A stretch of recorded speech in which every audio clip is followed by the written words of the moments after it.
সুপ্রিয় দর্শক, আসসালামু আলাইকুম। বর্তমান সময়ে শিক্ষা ব্যবস্থা নিয়ে মাওলানা মামুনুল হক সাহেব একই বললেন।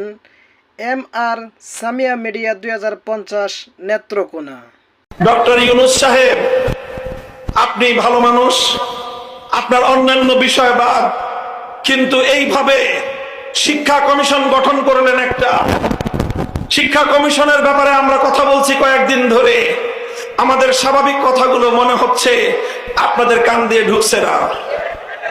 শিক্ষা কমিশন, এদেশের 90 লাখ মুসলমানদের সন্তানেরা কি পড়াশোনা করবে, তাদের সেই পাঠ্যসূচি, তাদের শিক্ষা ব্যবস্থা প্রণয়ন করে দিবে।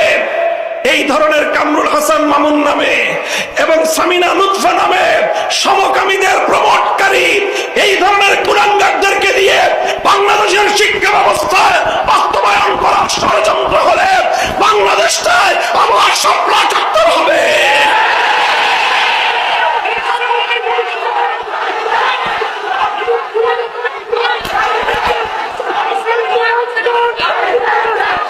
এদেরকে বাদ দিয়ে চিহ্নিত ইসলাম বিদ্বেষীদেরকে শিক্ষা কমিশন থেকে বাদ দিতে হবে।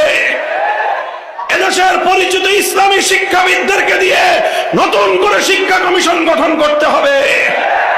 ওই শিক্ষা কমিশন, বিতর্কিত শিক্ষা কমিশন, এদেশের ইসলাম প্রিয় আলেম সমাজ মানে না, মানতে পারে না। এগুলো আমাদের গুরুত্বপূর্ণ এজেন্ডা।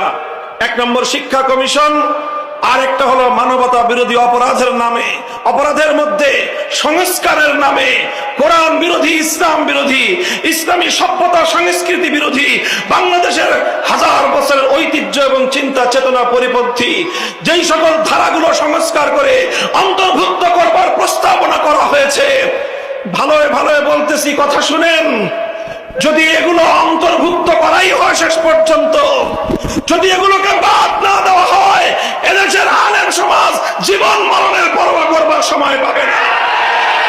এদেশের ধর্মপ্রাণ মুসলমান যুদ্ধে ঝাঁপিয়ে পড়তে বাধ্য হবে। তার দায়িত্ব ডক্টর ইউনূস সাহেব সম্পূর্ণ আপনাকে বহন করতে হবে। আপনি মনে করবেন না যে বিদেশি শক্তিগুলো আপনাকে সবকিছু করে দিবে। শেখ হাসিনার থেকে শিক্ষা গ্রহণ করেন। শেখ হাসিনার পাশে নরেন্দ্র মোদীর বিশাল ভারত ছিল, বিশাল ভারত ছিল। 15 বছর তাকে সেফটি দিয়েছে, কিন্তু এদেশের মানুষের চূড়ান্ত অভ্যুত্থানের সময় ভারতও পারে নাই শেখ হাসিনাকে শেষ রক্ষা করতে। যদি আপনারা ইসলামের বিরুদ্ধে, এদেশের মানুষের হাজার বছরের চিন্তা চেতনা এবং ঐতিহ্যের বিরুদ্ধে যদি কার্যকলাপ পরিচালনা করতে চান, বিদেশি শক্তি আপনাদেরকে প্রোটেক্ট করতে পারবে না। শেখ হাসিনার তো ভারত আশ্রয় দিছিল, সীমান্তের ওই পারে চলে গেছে। আপনারা এখান থেকে উড়াল দিয়ে আমেরিকা যেতে যেতে আপনারা কিন্তু পারবেন না। কাজে ভাবিয়া করিও কাজ, করিয়া ভাবিও না। শান্তভাবে কথা বললাম, কথাগুলো কানে তুলেন।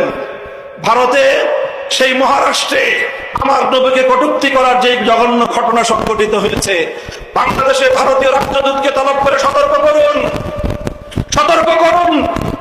ভারতের সাথে কূটনৈতিক সম্পর্ক ছিন্ন করুন। ওরা আমার নবীকে গালি দিবে, আর আপনারা ইলিশ মাছের রপ্তানি করে তাদেরকে আপনারা আপনাদের সাথে আলগা খাতির দেখাবেন। এদেশের মানুষ সেটাকে ভালো চোখে দেখে না। আল্লাহ এদেশের যেই জমিনের মানুষ আল্লাহর নবীর ইজ্জতের প্রশ্নে রক্ত দিবে, জীবন দিবে, তারা যে কোনো ত্যাগের কোরবানি স্বীকার করতে প্রস্তুত রয়েছে। সর্বশেষ কথা, যদি আমরা সত্যিকার অর্থেই ভিত্তিক করতে চাই, বৈষম্যহীন সমাজ আল্লাহর জমিনে মানব রচিত তন্ত্রমন্ত্র দিয়ে সেটা সম্ভব হবে না। পূর্ণাঙ্গ ইনসাফ ভিত্তিক বৈষম্যহীন সমাজ গড়তে চাইলে এই জমিনে আল্লাহ প্রদত্ত রাজনৈতিক বন্দোবস্ত, খেলাফতের রাজনীতি বাস্তবায়ন করতে হবে। আমরা আল্লাহর প্রতিনিধি বাস্তবায়ন করে, আল্লাহর প্রতিনিধিত্ব বাস্তবায়ন করে খলিফার মাধ্যমে ইনশাআল্লাহ আবার নতুন দিনের ইসলামের ঝান্ডা উঠবে ইনশাআল্লাহ। খেলাফত বাস্তবায়নের সেই সংগ্রামে আপনারা সাথে থাকবেন তো ইনশাআল্লাহ? ইনশাআল্লাহ।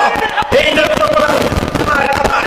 উপজেলায় উপজেলায়, প্রত্যেকটা পাড়ায় পাড়ায়, মহল্লায় মহল্লায় বাংলাদেশ খেলাফত মজলিস, যুব মজলিস সহ আমাদের সহযোগী সংগঠনগুলো দ্রুত করে তুলবেন ইনশাআল্লাহ।